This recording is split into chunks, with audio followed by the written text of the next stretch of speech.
আমি আজরাইল আপনার উম্মতের বুকের উপরে মা সন্তানদের যেই রকম আদর করে, মায়া করে, মহব্বত করে, আদর করে, হাতের পিঠের মধ্যে হাতটা বোলাইয়া দেই, আমি আজরাইল সেইভাবে আপনার উম্মতের সিনার মধ্যে আমি আজরাইলের হাতটা রাখবো। সঙ্গে সঙ্গে আপনি উম্মতের রূহ আমি আজরাইলের হাতে চলে আসবে। জুড়ে বলেন না সুবহানাল্লাহ, আওয়াজ করে বলেন আল্লাহু আকবার। বলেন ইয়া রাসূলুল্লাহ। এটা কার জন্য হবে? নামাজির জন্য। কার জন্য? আরো জোরে বলেন কার জন্য? নামাজির জন্য। তাহলে নামাজ পড়া দরকার আসেনি? আরো জোরে বলেন দরকার আছে না নাই? এরপরে আসেন, এই আলোচনাটা আমি গত দিনেও আমার জুমার মসজিদে আমি বলেছি, নামাজের জন্য 5টা পুরস্কার। কয়টা? আরো জোরে বলেন কয়টা? 5টা পুরস্কার দেওয়া হয়। 1 নাম্বার হচ্ছে মরণের যন্ত্রণা নামাজি টের পাবে না। 2 নম্বরে ইন্তেকালের পরে আমরা কবরে যাব কি যাব না? আরো জোরে বলেন যাব কি না? এই কবরের মধ্যে মুনকার নাকির আসেনি? আসতে কোন আছে না নাই? কিসের জন্য আমাদেরকে কি করবেন? প্রশ্ন করবেন। কি বলবেন? কি বলবেন? প্রশ্ন করবেন। আমার মায়ার নবী ডেকে বলে, উম্মতেরা গো, যদি তোমরা নামাজি হয়ে যাও, এই উম্মত যদি তোমরা 5 ওয়াক্ত নামাজ পড়ো গো, নামাজের জন্য কবরে কোনো আযাব থাকবে না। জুড়ে বলেন না সুবহানাল্লাহ। নামাজের জন্য কবরে কোনো আযাব। তাহলে কয়টা গেল? আরো জোরে বলেন কয়টা? 2টা গেল। 3 নম্বরে আসেন, আমার মায়ার নবী দয়ার নবী ডেকে বলেন, উম্মতেরা গো, ও আমার উম্মতেরা তোমরা শুনো, আমার উম্মত যদি নামাজ পড়বে, ওই উম্মত 30,000 বছরের ফুলচারাতের ব্রিজ উম্মত বিজলির নেই নামাজি পার হয়ে যাবে। সুবহানাল্লাহ। 30,000 বছরের রাস্তা, এই ফুলচারাতের ব্রিজ, এটার চুলের চাইতেও চিকন থাকবে, হীরার চাইতে আরো ধার থাকবে, এটা অতিক্রম করতে হবে। কি করতে হবে? এটা পাড়ি দিতে হবে। নবী বলে, উম্মত যদি তোমরা নামাজি হয়ে যাও, 30,000 বছরের ফুলচারাতের রাস্তাটা তোমরা বিজলির নেই পার হয়ে যাবে। সুবহানাল্লাহ বলেন। তাহলে নামাজির দাম আছে না নাই? আরো জোরে বলেন আছে না নাই?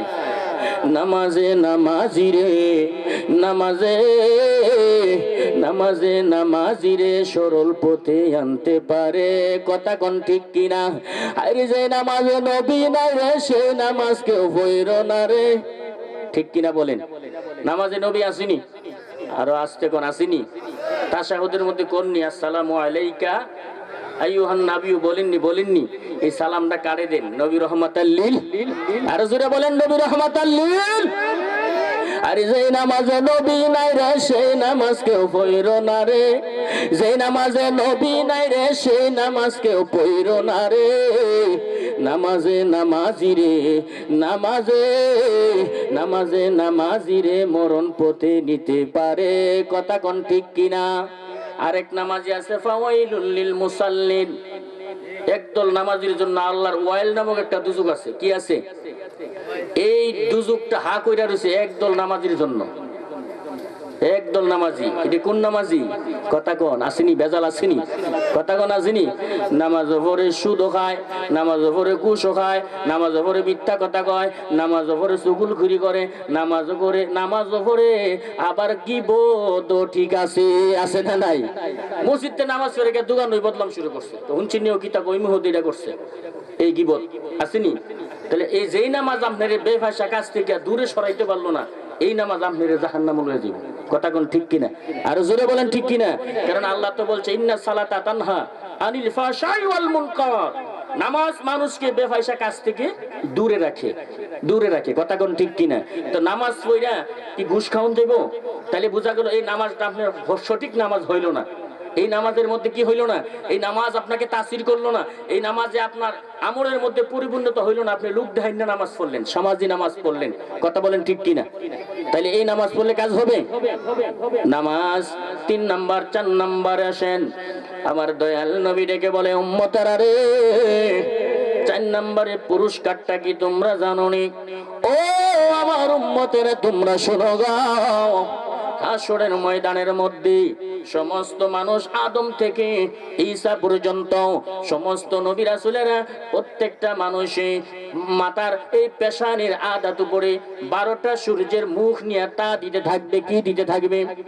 তাপ দিতে থাকবে। কোন মানুষের দিকে তাকাইবার মতো ক্ষমতা থাকবে না।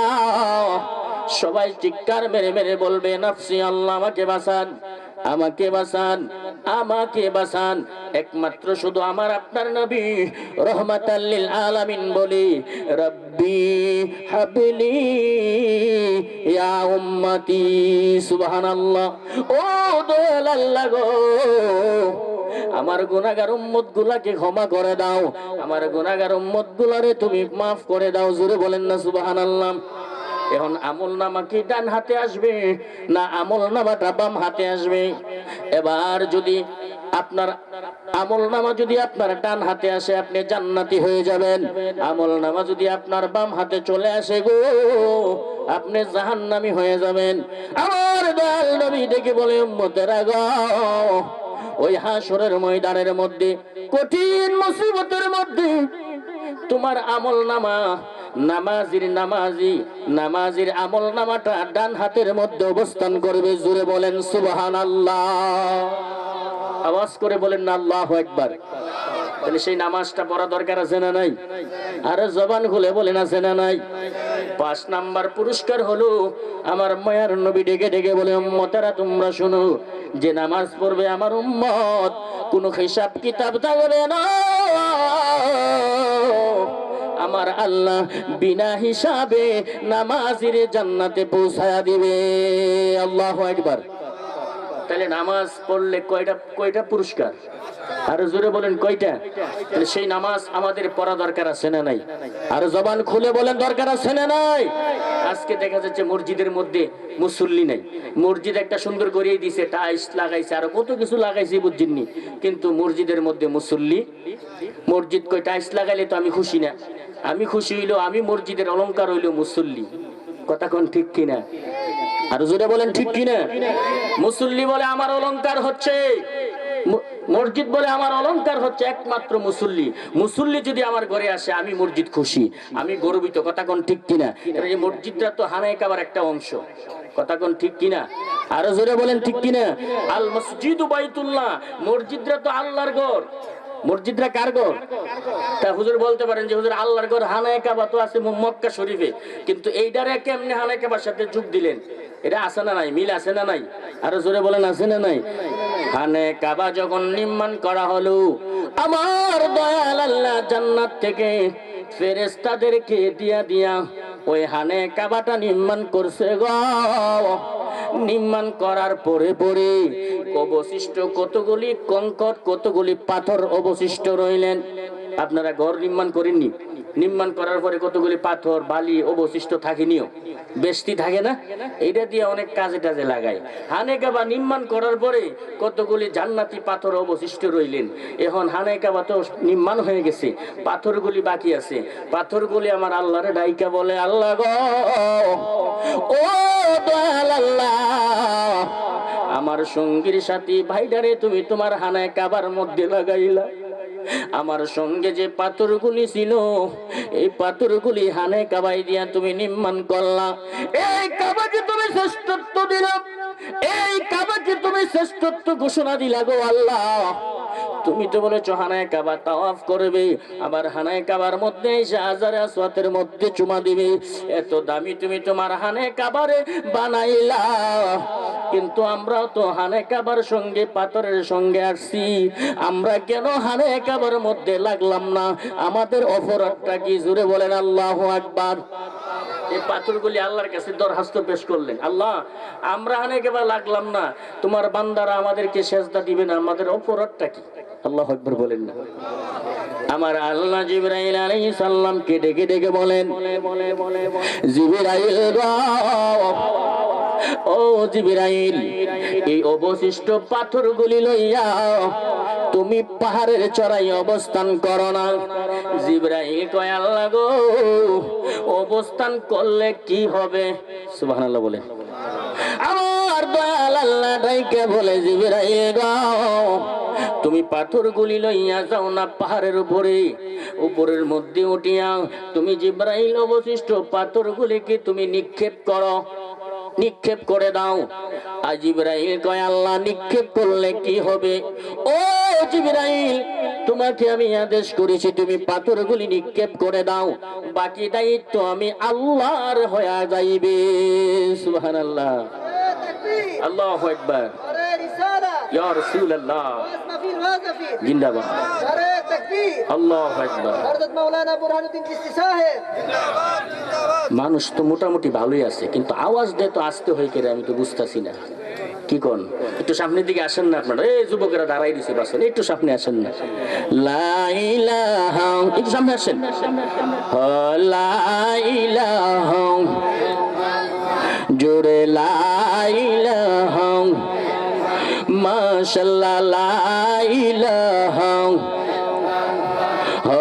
লা ইলাহা, লা ইলাহা, পর লা ইলাহা, লা ইলাহা, ও মুহাম্মাদুর রাসূলুল্লাহ, বলেন সাল্লাল্লাহু আলাইহি ওয়াসাল্লাম। বন্ধুরা আমার, আমার নবীজির নাম মুবারক শুনলে একটু তাজিম করা দরকার আছে না নাই? আরো জোরে বলেন আছে না নাই? নবী কি শুধু এই সিমরাইলের জন্য? কেউ নবীজি কি শুধু সিমরাইলের জন্য না আমরা টানমান্ডেলের জন্য? উনি পুরা আলমের জন্য। জোরে বলেন না সুবহানাল্লাহ। কেননা ঘোষণা দিলেন কে? আমার আল্লাহই তো বলেন ওয়া মা আরসালনাকা ইল্লা রাহমাতাল লিল আলামিন। আল্লাহু আকবার। আল্লাহ বলেন শুধু এই জমিনের জন্য আমি আমার হাবিবকে পাঠাই নাই।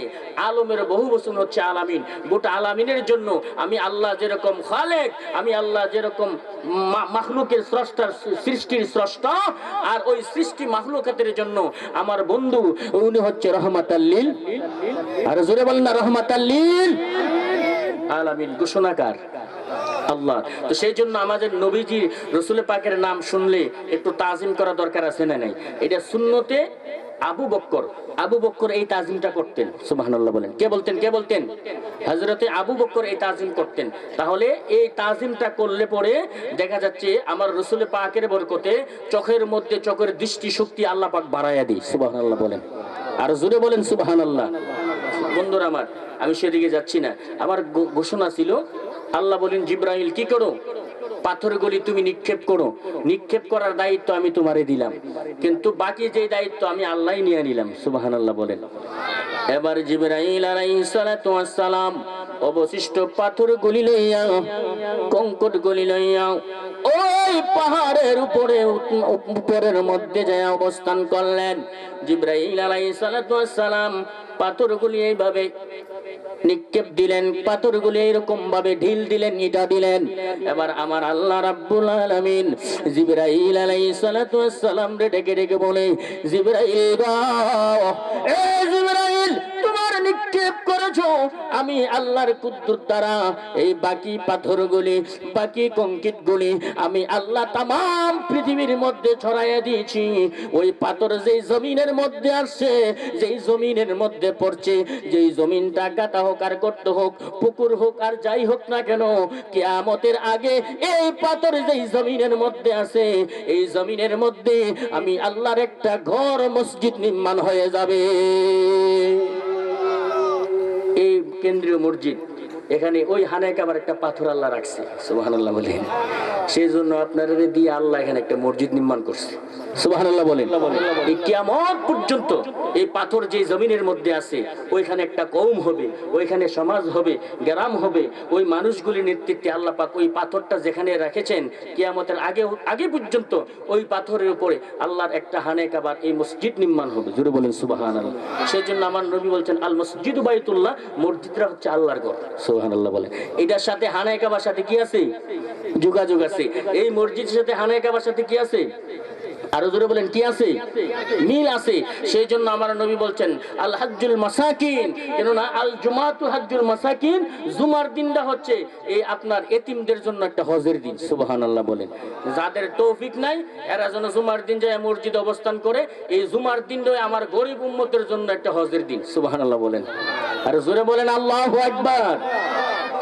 বন্ধুরে আমার এখানে কাবা নির্মাণের পরে পরে আমার আল্লাহ রাব্বুল আলামিন ঘোষণা দিলেন গো, হে আমার বান্দারা, এখানে কাবাটা আমি নির্মাণ করেছি, এখানে কাবাটা তোমরা কি করবে?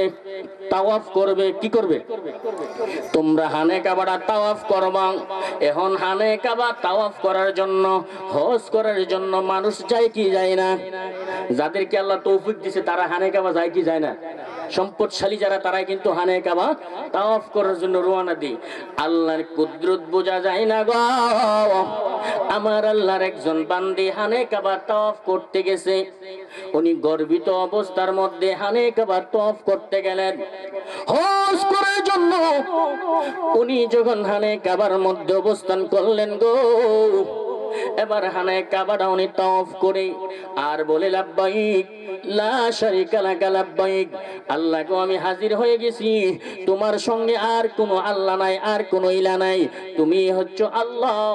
আল্লাহকে তাকবীর দিয়ে দিয়ে হানে কাবা তাওয়াফ করে এমন তো অবস্থায় দেখা যাচ্ছে গো, ওই বান্দিরা গর্বিত অবস্থার মধ্যে ছিলেন। ইন দা মিন টাইমে তার মধ্যে প্রসব ব্যথা আরম্ভ হয়ে গেছে। জোরে বলেন আল্লাহু আকবার। আল্লাহর বান্দি দয়াল আল্লাহ রে ডাইকা বলেন আল্লাহ গো, ও আল্লাহ, আমি তো সন্তান পেটে নিয়া হানে কাবা তাওয়াফ করার জন্য আসছি। আল্লাহ তোমার এই ঘরটা তো হানে কাবা, আমি যে তাওয়াফ করতে আসছি গো, আমার পেটে যে সন্তান আছে, কিন্তু আমার সন্তানের প্রসব ব্যথা আরম্ভ হয়ে গেছে। আমি তো বুঝতেছি আল্লাহ, এই অত অসংখ্য মানুষের সামনে আমি কেমনে সন্তানটা প্রসব করব?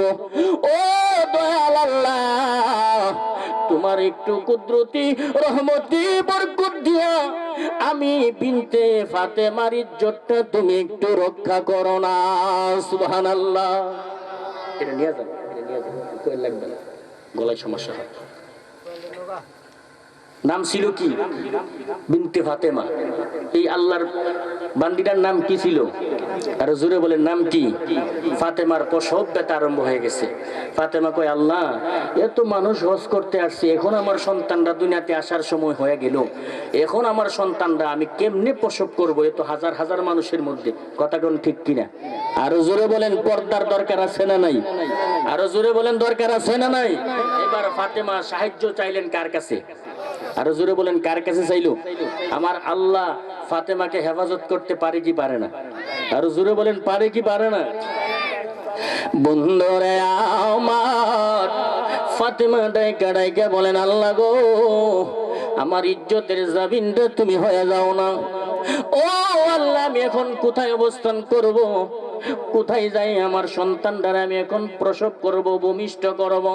এত সংখ্যক মানুষের সামনে তো সম্ভব না, এখানে তো কোনো বাড়িঘর নাই, এখানে কোনো মহল্লা নাই, আমি কোথায় যাই অবস্থান করব? আমার দয়াল আল্লাহ ডাইকা বলেন জিবরাইল, এ জিবরাইল, আমার বান্দি ফাতেমা আমি আল্লাহর কাছে সাহায্য চাই, আমার বান্দি আমি আল্লাহর কাছে সিলিন্ডার করেছি রে। জিব্রাইল তুমি একটু যাও না গো, আমার হানে কাবার দালানটা তুমি একটু ফাঁকা করে দাও। ফাঁকা দেখতে আমার বান্দি ফাতেমা হানে কাবার মধ্যে যায় অবস্থান করবে। আওয়াজ করে বলেন আল্লাহু আকবার। বন্ধুরে আমার জিবরাইল আলাইহিস সালাতু ওয়াস সালাম এসে হানে কাবার দালানটা একটু ফাঁকা করে দিলেন।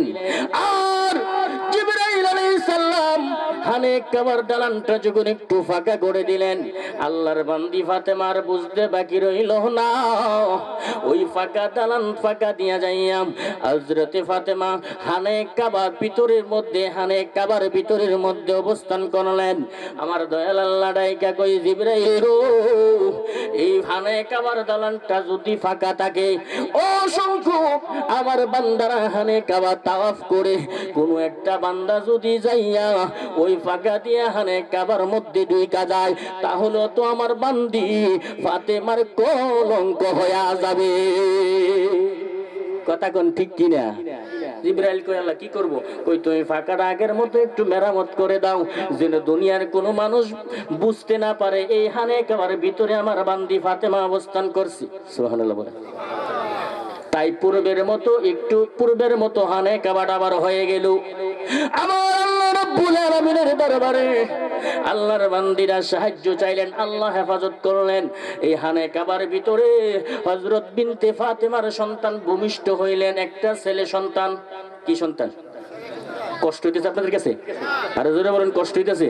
এই আলোচনাটা করার উদ্দেশ্য হইল মসজিদের মাহফিল। কিসের মাহফিল? আরো জোরে বলেন, কিসের মাহফিল? আলোচনাটা মসজিদেরই করতে হবে। কথা কোন ঠিক কিনা? আর এই মন আলোচনাই করা দরকার যে আলোচনা করলে পরে মানুষ নামাজি হয়ে যাবে। কথা কোন ঠিক কিনা? নামাজ পড়া আমাদের দরকার আছে না নাই? আরে নামাজ তো কবর পর্যন্ত আপনার যাবে, ছেলে মেয়ে যাবে, স্ত্রী পুত্র কেউ যাবে আপনার কবরে? এরকম কোন ডকুমেন্ট আছে নাকি? কেউ যাবে না। যদি নামাজটা পড়ে যেতে পারেন, সেই নামাজের আমলটা আপনার কবরে যায় আপনার সঙ্গী হয়ে যাবে। সুবহানাল্লাহ। কথা বলেন ঠিক কিনা? শুধু নামাজ নয়, কিতাবের মধ্যে আসছে 4টা আমল কবরে যাবে। কয়টা? কয়টা বলবো? 4টা আমল। 1 নাম্বার হচ্ছে নামাজ। আপনার ইন্তেকালের পরে আপনি যখন মারা যাবেন, আপনাকে যখন কবরের মধ্যে শুয়ে দেওয়া আসবে, 40টা কদম পার হয়ে গেলে আপনার কবরের মধ্যে মুনকার নাকির আসবে কি আসবে না? 2 জন ফেরেশতা আপনাকে সওয়াল জবাবের জন্য আসবে। তখন যখন কবরে প্রবেশ করতে যাবে, কবরের ডান পাশ দিয়ে ঢুকবে, আওয়াজ আসবে, কবর থেকে আওয়াজ আসবে। আওয়াজ দিয়ে বলবেন, এ আল্লাহর ফেরেশতারা তোমরা শোনো, এই বান্দার কবরের মধ্যে তোমরা প্রবেশ করতে পারবে না গো। ফেরেশতারা বলে, তোমরা কে? কয়, আমরা এই মৃত্যু ব্যক্তির দুনিয়ার কোনো আপন মানুষ না, মৃত্যু ব্যক্তির ছেলে নামে না, আমরা হইলাম মৃত্যু ব্যক্তির একটা আমল। সেই দুনিয়ায় থাকা অবস্থায় 5 ওয়াক্ত নামাজ পড়তো। সুবহানাল্লাহ। আল্লাহর ফেরেশতারা গো, এই মৃত্যু ব্যক্তির 5 ওয়াক্ত নামাজের আমল আমরা তার কবরের মধ্যে আইসা হাজির হয়ে গেলাম। কবরের এই ডান পাশ দা ঢোকা যাবে না যতক্ষণ আল্লাহ এই মৃত্যু ব্যক্তিকে জান্নাত হিসাবে ঘোষণা না করবে, ততক্ষণ নামাজ আমরা তার কবর ছাড়ব না। সুবহানাল্লাহ। তাহলে নামাজটা আপনার উপকার আসলো নি? আসলো কিনা? তাহলে নামাজ যদি আপনার মরণের পরে, যে মেয়ের এত আদর করছেন, ছেলের এত আদর করছেন, বাড়ি দিলেন, গাড়ি দিলেন, স্ত্রীর এত মোহাব্বত করলেন, এত সম্পদ দিলেন, দুনিয়ার বালা বালা খাওয়ান খাওয়াইলেন, মারা যাওয়ার পরে কেউ আপনার কবরে আসেনি? নাই। গেছে কে? নামাজ। কে গেল? নামাজের আমল আপনার কবরে যায়, ফেরেশতারা বাধা দিল না, এদিক দিয়ে ঢোকা যাবে না। আমরা ওনার সঙ্গী, দুনিয়ার নামাজ আজকে তার কবরে এসে গেছি, সেজন্য আমরা বলে নাই, কবরও আমরা তাকে বলবো। সুবহানাল্লাহ বলেন না? সুবহানাল্লাহ বলেন। বন্ধুরে আমার, ফেরেশতারা যাইয়া বাম পাশ দিয়া ঢোকার জন্য যখন একটা প্রিপারেশন নেবে, ওই কবর থেকে আরেকটা আওয়াজ আসবে গো, এ আল্লাহর ফেরেশতারা, এই মৃত্যু ব্যক্তির কবরের মধ্যে দিকটা প্রবেশ করা যাবে না। ফেরেশতারা ডেকে ডেকে বলবেন, কে গো? তোমরা কে আমাদেরকে বাধা দিতেছো? ডেকে ডেকে বলবেন, আমাদেরকে তোমরা চিনবা না, দুনিয়ার কোনো মানুষ আমরা কবরের মধ্যে আসি নাই। এই মৃত্যু ব্যক্তি আল্লাহর বান্দারা দুনিয়ায় থাকা অবস্থায় আল্লাহর দেওয়া ফরজ সে 1টি মাস সে রোজা পালন করেছে। সুবহানাল্লাহ। রোজা আসেনি বছরে আপনার এদিক দা? আইনিও সিমরাইল আসেনি রমজান? রোজা থাইখেন, কবরের মধ্যে রমজানের আমল যায় হাজির হয়ে গেছে। সুবহানাল্লাহ বলেন। তিন নম্বরে যখন মাথার দিক দিয়ে কবরের মধ্যে ঢুকতে যাবে, এবার মাথার দিক দিয়ে আওয়াজ আসবে, আল্লাহর ফেরেশতারা গো, এই দিক দিয়ে কবরের মধ্যে ঢোকা যাবে না। কয় কে তোমরা? এ আল্লাহর ফেরেশতা, আমাদের কি তোমরা চিনবা না? আমরা দুনিয়ার কোনো মানুষ না। এই মৃত্যু ব্যক্তি দুনিয়ায় থাকা অবস্থায় আল্লাহর দেওয়া পবিত্র কালামুল্লাহ শরীফ, আল্লাহর কোরআন তেলাওয়াত প্রত্যেক দিন সে করত। সুবহানাল্লাহ।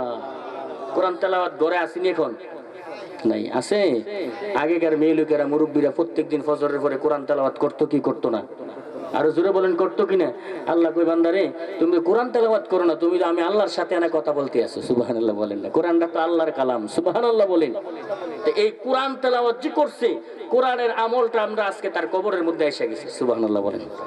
আর বাকি আছে পায়ের দিক দিয়ে, ফেরেশতারা ওই দিক দিয়ে যখন যাবে, ওই দিক থেকে একটা আওয়াজ আসবে, কে তোমরা? কয় আমরা দুনিয়ার কোনো মানুষ না।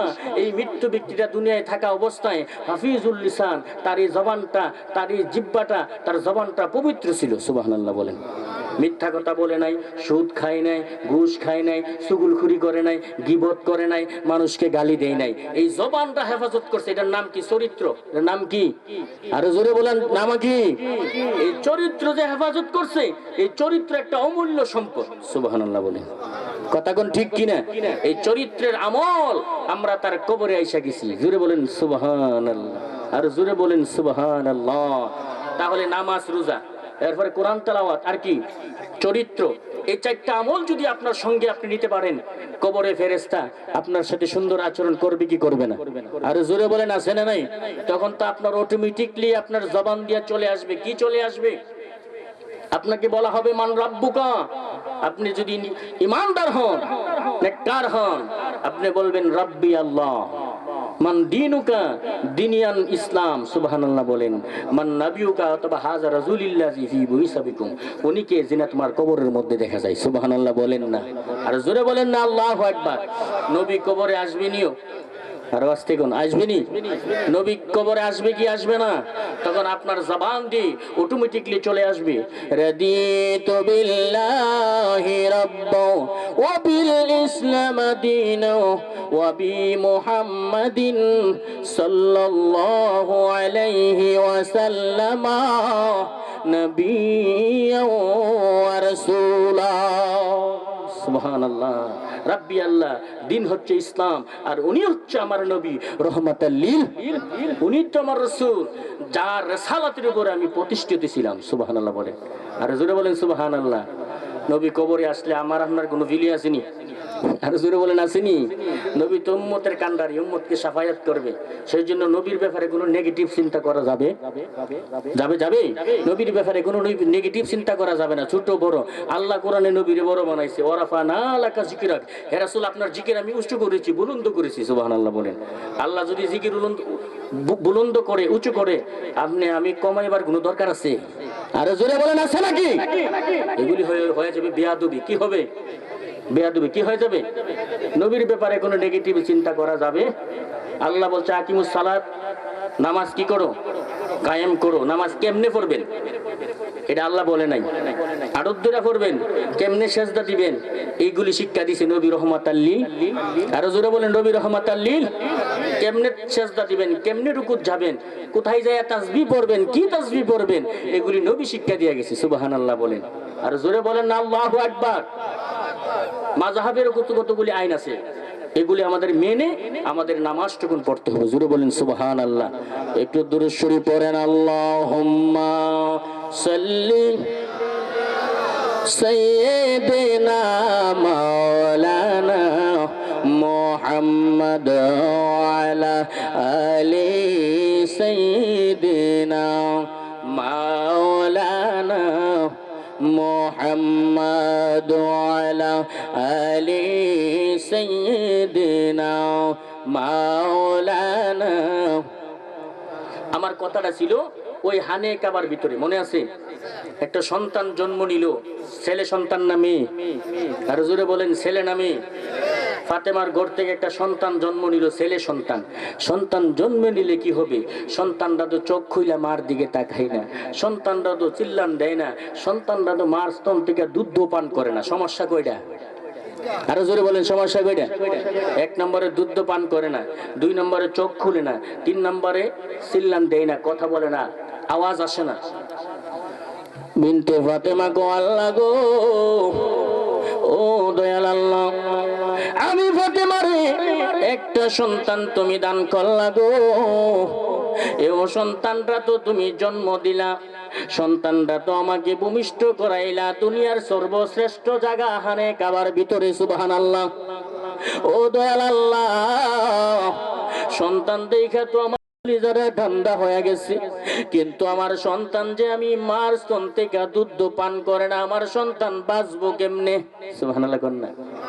আমার সন্তান তো তাকাই না, আমার সন্তান দোয়া করে কান্দে না। 3টা সন্তানটা সমস্যার সমাধান করবে কে? হযরত ফাতেমা রাদিয়াল্লাহু, এই 3টা সন্তান 3টা সমস্যা সমাধানের জন্য মাসুম বাচ্চাটাকে কোলে লইয়া আমার নবী রহমাতাল লিল আলামিনের দরবারে যায় হাজির হয়ে গেছে। সুবহানাল্লাহ, আল্লাহু আকবার, ইয়া রাসূলুল্লাহ। হযরত মাওলানা বুরহানুদ্দিন চিশতি সাহেব নবী রহমাতাল লিল আলামিনের কাছে গেছে। নবী জানে কি জানে না, যেই সন্তানটার জন্ম হানে কাবা হইছে এই সন্তানটা উত্তম, ঠিক কিনা বলেন? এই সন্তানের ব্যাপারে আমার নবীর খবর আছে না নাই? আরে জোরে বলেন, আছে না নাই? ফাতেমা যায় বলে, ইয়া রাসূলুল্লাহ, ইয়া হাবিবাল্লাহ, নবীজি গো, আমি ফাতেমার তো একটা সন্তান আসছে। ও মায়ার নবী, আমার সন্তানের তো 3টা সমস্যা। আমার সন্তান দুধ খায় না, আমার সন্তান চক্ষু খুলে না, আমার সন্তান দোয়া করে চিল্লান দেয় না। আমার নবী কয়, ফাতেমা গো, তোমার সন্তানের বড় সমস্যাটা কি? সুবহানাল্লাহ বলেন। ইয়া রাসূলুল্লাহ, ইয়া হাবিবাল্লাহ, নবীজি গো, সন্তান যদি চক্ষু না খুলে সন্তানটা বাঁচবো, সন্তান যদি চিল্লান না দেয় সন্তানটা বাঁচবো, কিন্তু আমার সন্তান যদি আমি ফাতেমার স্তন্ত থেকে দুধ পান না করে গো, আমার সন্তানটা কেমনে বাঁচবো? সুবহানাল্লাহ। না খাইলে কি আমার সন্তানটা বাঁচবো? না খাইয়ে মানুষ বাঁচতে পারেনিও, পারে নাকি? এই মাসুম বাচ্চারা যদি দুধ পান না করে, এটা তো এমনি মারা যাবে। ইয়া রাসূলুল্লাহ, আপনি একটু দোয়া করেন না, আমার সন্তানটা যেন আমি মার কাছ থেকে দুধ পান করে। সুবহানাল্লাহ কোন? এই সমস্যাটার জন্য একটু দোয়া করেন। আমার নবী কয়, ফাতেমা গো, এ ফাতেমা, তোমার সন্তানটারে একটু কোলে নাও। ফাতেমা সন্তানটাকে কোলে নেওয়ার পরে পরেই আমার নবী সন্তানটার, ওই সন্তানটার জবানের মধ্যে আল্লাহর হাবিব রহমাতুল লিল আলামিনের জিহ্বা মুবারক যখন ঢুকাইয়া দিলেন গো, দেখা যাচ্ছে এই মাসুম সন্তানটা, যে সন্তানটা দুধ পান করে না, আমার নবীজির জিহ্বা মুবারক চুইসা চুইসা কি জানে মারফতি রস খাইতে আছে। সুবহানাল্লাহ। আমার আল্লাহ যখন ছিলেন নাহি ছিল কোন সখা, তখন আল্লাহ প্রকাশ হইতে চায়। আল্লাহু আকবার বলেন, আর জোরে বলেন, ইয়া রাসূলুল্লাহ। আল্লাহ প্রকাশ হইতে চাই যখন কিচ্ছুই ছিল না, কিচ্ছুই ছিল না। আল্লামা আব্দুল হক মুহাদ্দিস দেহলভী রহমাতুল্লাহ আলাইহি বলেন, মাদারিজুন নবুওয়াত কিতাবের মধ্যে আমার আল্লাহর ইচ্ছা জাগছে প্রকাশ হওয়ার জন্য নবীজির আল্লাহ পাকের পেশানি মুবারক থেকে আল্লাহ বলেন, কুনি মুহাম্মদ, একটা নূর আলাদা হয়ে গেল। সুবহানাল্লাহ বলেন, এইটাই আমার নবীর নূর মুবারক। আল্লাহু আকবার বলেন। সেজন্য নবী বলেন, আনা মিন নূরিল্লাহ, আমি আল্লাহর নূর, ওয়া কুল্লু শাইইন মিন নূরি, আমার নূর দ্বারা আল্লাহ तमाम পৃথিবী সৃজন করেছেন। সুবহানাল্লাহ বলেন, আর জোরে বলেন না আল্লাহু আকবার। সেজন্য আমি বলি, আমার আল্লাহ যখন ছিলেন নাহি ছিল কোন সখা, তখন আল্লাহ প্রকাশ হইতে চায় হাকিকতের নূর দিয়া আমার হাবিবের নূর করলেন জুদা। এবার জুস মারিলেন, ডুব মারিলেন এশকের দরিয়া, আই গো সময় যায় পড়েন দুরুদ নবী, বলেন পড়েন দুরুদ নবী মুস্তাফা, আই গো সময় যায় পড়েন দুরুদ নবী। মুহাম্মদী নূর হইতে আপনি আল্লাহ পাক জাতে সৃষ্টি করলেন তামাম দুনিয়ায়। আমার নবীর যদি না বানাইতো কোনো কিছু না হইতো, আমার হাবিবরে যদি না বানাইতো কোনো কিছু না হইতো।